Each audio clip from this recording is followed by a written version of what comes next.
Hi guys, welcome back to my channel. It's been a while. I'm in Gulf City car park. Just thought I would check in today. I want to share a story with you all of how I dealt with my dad passing away earlier this year. First, I'll start off with our experience, in fact, with COVID. He would have been around some of our neighbors and stuff. Some older folks he would have been assisting. Now I can't say exactly where he would have contracted it, but let's just say everybody around the area who he had been in contact with, they also died, which is a total of probably about 3 to 4 people. One younger person, probably in the early 30s, and the others older folks. They would have passed away before him, or within a couple of days before him. Well, it's been a while. It's only now I'm actually able to talk about it. Well, I'm hoping I'm able to talk about it without flooding you all with tears. But here goes. Right, he would have contracted the COVID. He did not want to go to the hospital because from the inception of COVID, he always said that, you know, he realized that people who end up in the hospital not coming out alive, and he was always very, very fearful of contracting the virus and having to go to the hospital. So he was very stubborn when it comes to actually, you know, considering going to the hospital. And we took him to one private doctor, and he got an injection, a cocktail injection of, you know, vitamins and antibiotics. I think I'm not sure, I can't remember. I don't think it will be vitamins with antibiotics, but I can't remember exactly what it was. But the entire visit was like $1,300, and he came home, and the same evening he had vomited a lot. Like every single thing he had ingested that day, he had vomited. And he told us that my mom also had COVID though, and I was taking care of both of them. And he told my mom and I that he doesn't think that the doctor was helpful and the medication was not helpful, and he doesn't want to go back to any doctors. And at this point, he kept saying that, you know, he would ride it out at home because my mom also had the COVID, and she was able to recover at home. So I'm thinking that he was, you know, thinking along the same lines that he probably would recover as well. We had gotten an oxygen cylinder, one of those big ones, from a family member. And when his oxygen level dropped, well, at that point it was like in the 80s, he still did not want to go to the hospital. And we gave him the oxygen and so on. Let me just adjust this, sorry.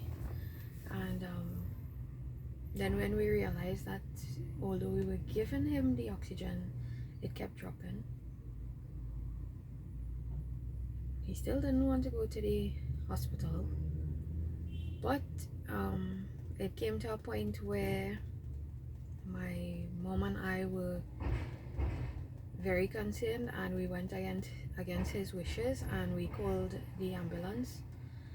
And the ambulance, at that point when I called, his oxygen level was had dropped from in the 80s to the 60s.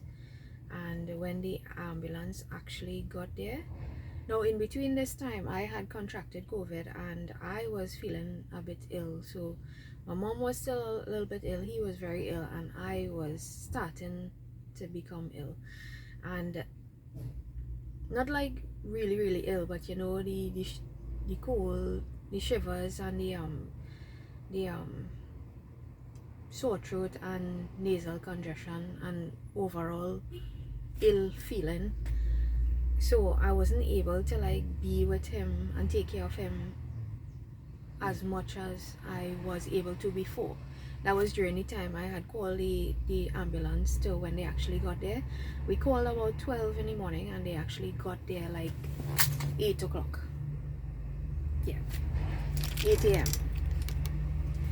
No, I know they said that they were busy and they had other patients, COVID patients, to take care of and whatever. And I'm not sure if this helped, but we knew somebody who works in the is it GMR, whatever the ambulance company name is. We had known somebody working in there, and we had called them, and not too long after the call, somebody came, one person in an ambulance who. So here was the funny thing, right? My dad was able to walk out of the house with help on either side from the ambulance attendant and me on the other side, and went into the ambulance, and they took him to the nearest district health facility, where he was placed in a unit that was considered well they were waiting there for COVID results and so on. So he wasn't there, no visitors could get in there, and it was like an open door situation. They had the doors open like 24/7, I guess. Well, I can't say 24/7. While I was there, the doors were open and they had fans and the AC running and whatever. And there were people on stretchers, there were people on beds, there were people on wheelchairs sitting, Lord knows for how long. And my dad spent about 2 days there. I got a call like soon after he was admitted there from the doctor that, you know, he was very very ill, and according to their examinations and results, his oxygen level was actually lower than what we thought it was, and having that low oxygen level for such a long time had done damages to him, whether it be to the brain or the organs or whatever, because he was hardly talking, hardly responding, hardly eating or anything like that, and still didn't want to go to the hospital. No, that was a tough decision to go against his fear of dying in the hospital, or, you know, having the responsibility of sending him to the hospital and him dying or whatever. But I think the right thing to do at that point in time was to call the ambulance, and, you know, our family agreed. So after he spent a couple days at the district health facility, he was admitted to Augustus Long, and every day the doctors, whoever was on like schedule for that day, would call in the morning time and give us an update of like how he's feeling and what they need. And they would have needed things like, well, diapers, vitamin C, vitamin B, and something else they would have asked for. Water and Glucina. Yeah, they asked for things like that because he would have been on liquid meals, but he also had diabetes, so they had to monitor him, giving him that as well. Although I know there's some made for people who are diabetic. So he spent about, let's just say, about 10 to 15 days in Augustus Long. Most of it would have been in ICU, and you know, in ICU as well, they would still contact you every morning and give you an update. And this one day, a particular doctor decided to be very brutally honest and said to me that your father is not going to make it and you all have to prepare yourselves.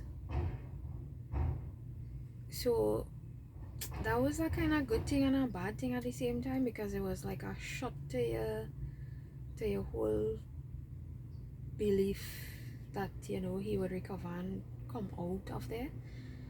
But at the same time, it's a shot of reality that he may not make it and this is probably his time to go. So it was a kind of bittersweet moment, but I took it in good stride thanks to my mom, who was praying with me like 24/7 and supported me, and all my family members who had supported, and my friends as well.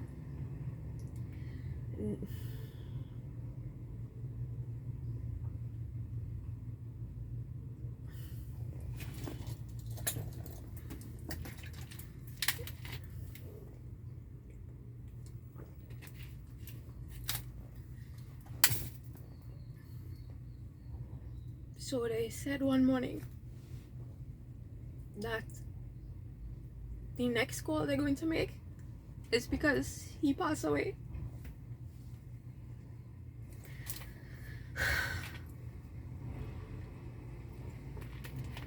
And yes, the next call they made, they said that he had passed. And one thing to the next is like, we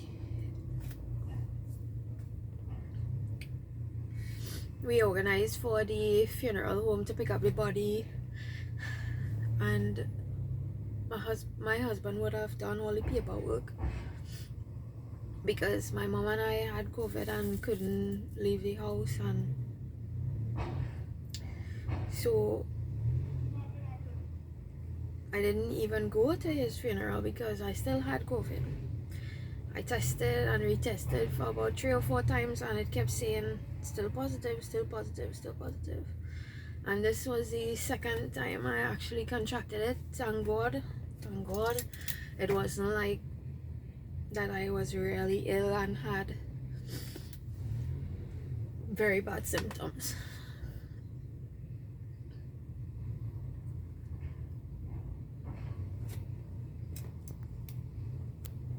This journey has been really challenging.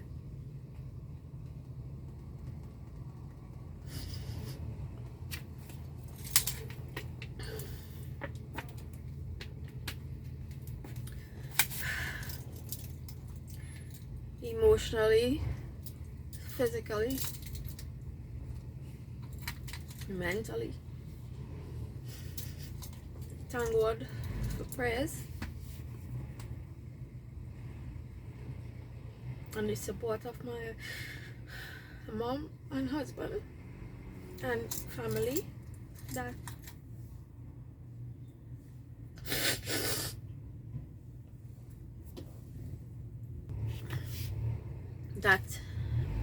I was able to cope at a certain level. Now, at the same time, I thought I was coping in the most healthiest way that I could, but apparently not. He would have passed in January, and a couple months ago I had something like what the doctors call it, like a anxiety attack. Well, they didn't actually class it as that. They would have said that, you know, I am very stressed, and the stress has affected my body physically. When I had symptoms like when I would talk, my throat would swell, my face would swell. When I touch my temples, it would swell. Thank God I don't have that anymore, because that was really scary. Because going through that, I had to actually be tested to see if I was having a stroke, or they did an ECG on me as well. They did blood work and whatever, and everything was normal. But after going to 3 to 4 different people, whether it was physiotherapists, chiropractors, or doctors, or whatever, I finally knew that some discs had moved in my spine. It still baffles me how that would have happened, but it did. And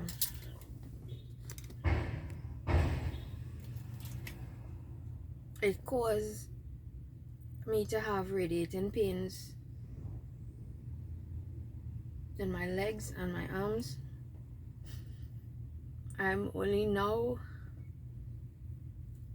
able, I'm grateful, to move around a little bit normal.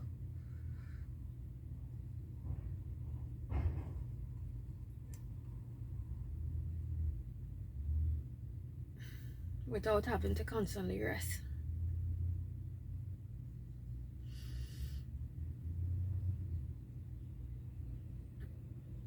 On a lighter note though, I lost some weight. Well, you have to see a silver lining in these kind of situations, eh? But I've never been through something like this before, and I know everything happens for a reason. Happens for a reason to help you to toughen up mentally, physically, emotionally, spiritually. And I am going through the emotions like a champion.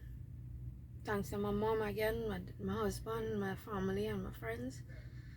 I really appreciate all the support, and my YouTube family as well. I know you all would have sent messages and comforting messages to me, and I really appreciate that. You all are extended family. So I'm sharing this story to let you all know that you're not alone out there. If you're going through something similar,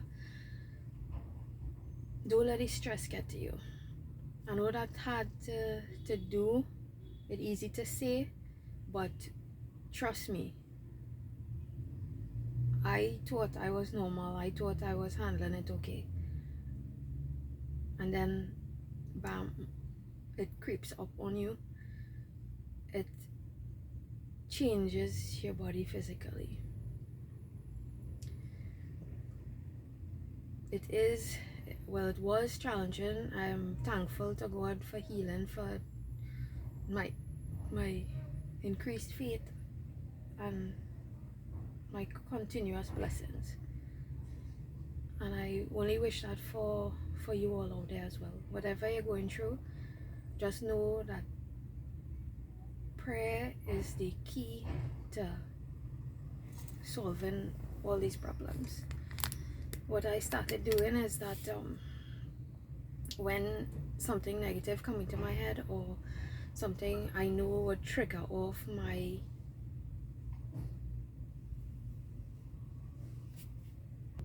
I do laugh in the car park here, and I seen a better park in front of me, so I'm going to take it.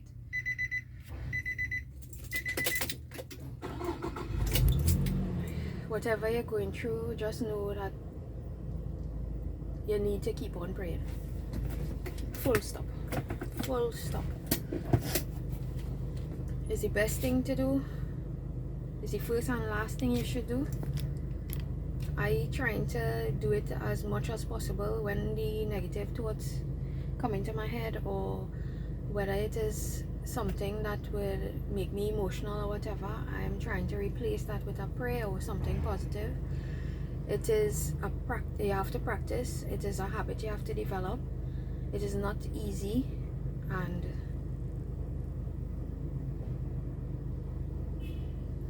you will get through this. You will get through. I'm sorry I'm looking around, but I just want to make sure my park's secured. So thank you all for listening. This is a long awaited video. Thank you all for being supportive and a great crowd. Bye. Don't forget to like, comment, and subscribe.